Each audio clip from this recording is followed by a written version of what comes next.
The DJI Mini 4K, entry-level drone from DJI. If you are considering getting your first drone, you might pay attention now. The Mini 4K compared to the Mini SE, that adds 4K, 24, 25 and 30 FPS to the recording capabilities, where the Mini SE was basically just maxed out at 2.7K.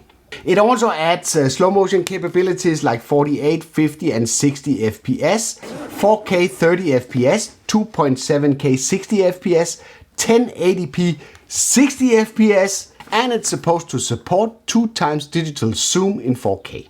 All of them at a bitrate at 100 megabit per second. Let's just plug in a fresh battery to make sure that everything is like it's supposed to be. One short press, one long press. And before we take off, we want to make sure that we are recording in the best possible resolution that this drone can do.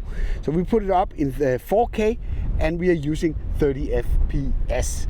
I'm not using any filters today because I want to show you exactly what the footage looks like out of the drone without any additional glass in front of the camera. It is a little bit windy today, so I will just make sure that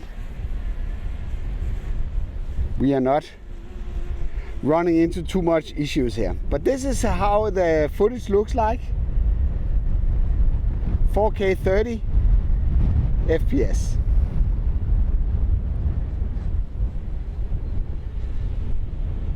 Without any filters in front. You can play around with all the other resolutions, where some of them you will have a chance to bump it up to 60 FPS, which will give you the possibility to introduce a degree of slow motion. Let's just bring it down here.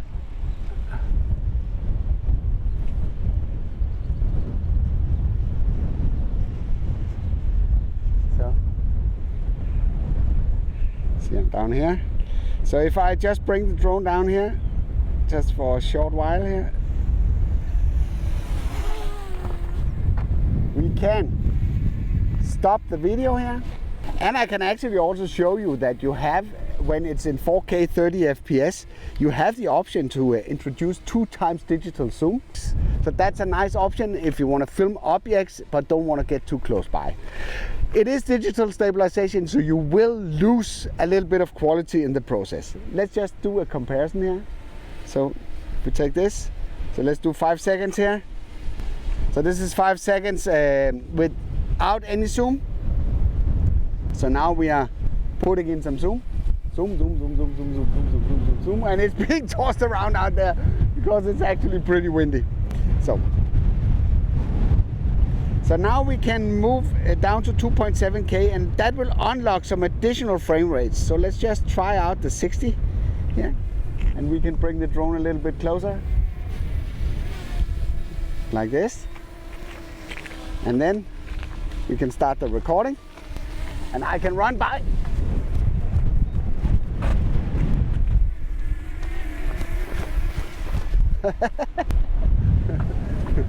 So you can see now I can slow this footage down by a factor 2 or 50%, and in that way get slow motion.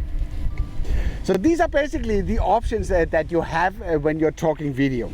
You can bump it down to 1080p as well if you want to save some space on your memory card, but that will not give you a higher frame rate as that one maxes out at 60 FPS as well. You can take photos with the 12 megapixel sensor that's in here. You have the option to take a single photo like this. You can do a AEB where you get one image that's overexposed, one that's underexposed and one that's neutral exposed. You have the option to do time shots. So in this way the drone will take an image for every 5 seconds.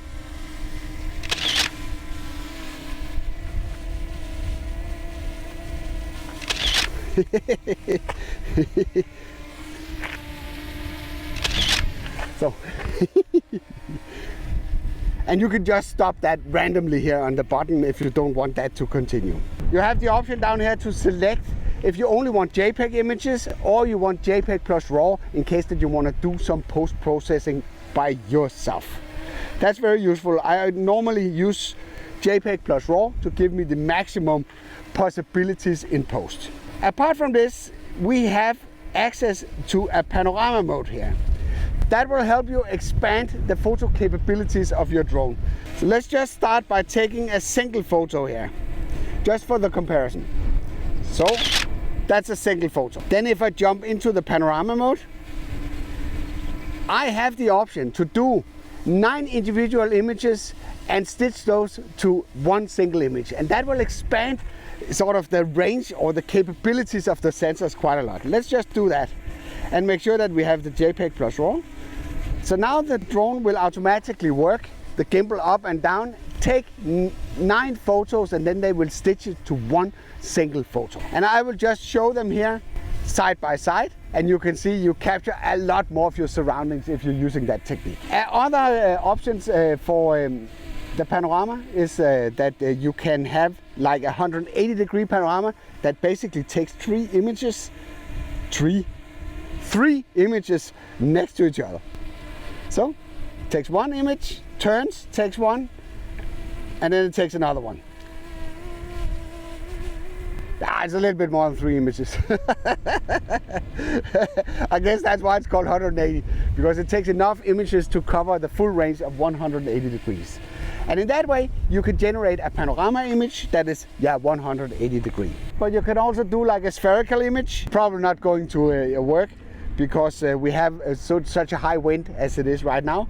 But it basically takes images in a sphere and try to cover a full spherical image. The drone stitches those automatically, and you can use those directly on Facebook. They look a little bit odd when you see them at once, but once you get them onto Facebook, they will be like just a square, and then you can zoom around and explore the images to see what it is that has been recorded for a single image.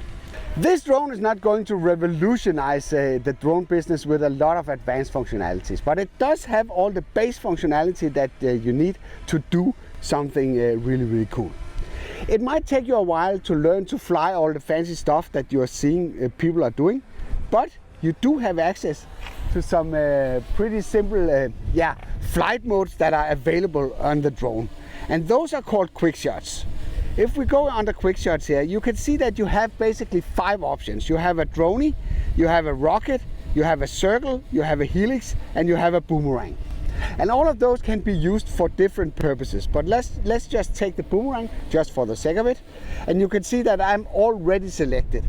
And the only thing that I need to select is sort of the direction that I want to go. So we just keep it at that. So right now it's executing an automated Quickshot. And in this case, it's a boomerang, so it basically does what a boomerang does, is that it goes out and then it comes back. And it's super nice. The boomerang is, of course, kind of self-explaining that because it's a boomerang, it will come back to the same position where it left. So let's say that I want to do a drone, so I take a drone. And I need to select myself here, and I want the drone to go 40 meters back, and then I press start.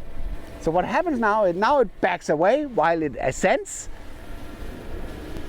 and then it's recording automatically at the same time. So it's really ideal to use these quick shots if you're a beginner. So now it's doing its thing, and then once it's done, it's being blown away.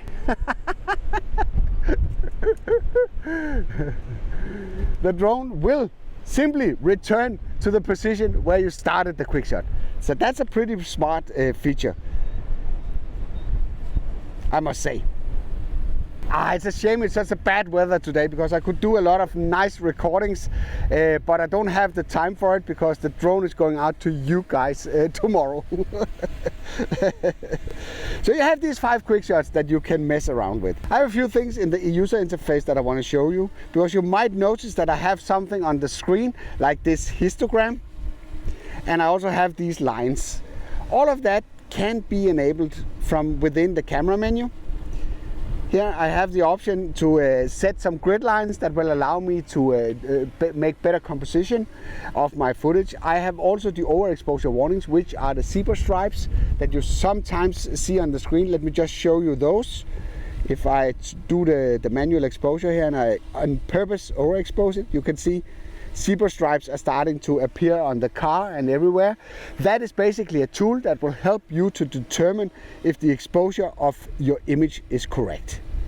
The same with the histogram that you have over here. That one you can also enable, or you can disable it, and that's a graphical representation of the exposure of your image. And what you basically want, you want an image where this chart that is in inside this square here is sort of centered towards the middle. That will give you a nice exposure where the dark areas are not too dark and the high areas are not clipped, which is pretty hard to recover if you work with the footage in post. These are basically the things that you're getting with this setup. There's also an option if you have like low battery on your phone, which most of us smartphone users have all the time. You can jump under control, and if you jump under down here, there's actually an option to enable phone charging, and in this way you can use the big battery that's inside the remote to give your phone some extra charge so you don't run out of battery in the middle of a operation. Apart from that system, you're not getting access to all the fancy bells and whistles here on this, because this is an entry-level drone. You can see that we are running the 1.13.2. That is the DJI Fly app that I'm currently using, and I'm using the firmware 01070400. Those will likely change once you order the product, as these are pre-released versions of both app and firmware. So those are the features that you'll be getting with the DJI Mini 4K. So with the GoPro out of battery, luckily I have another camera on the drone that I can use to finish off this video. If you have any additional questions for the product, then let me know in the comments below and I will do a follow-up video. And you can see the pricing listed in the description below, as well as purchase links where you can pick it up. I hope you liked this video. If you did, then feel free to give it a like. If you didn't like it, feel free to press the dislike button twice. Thank you for watching, and I'll be seeing you on the next one.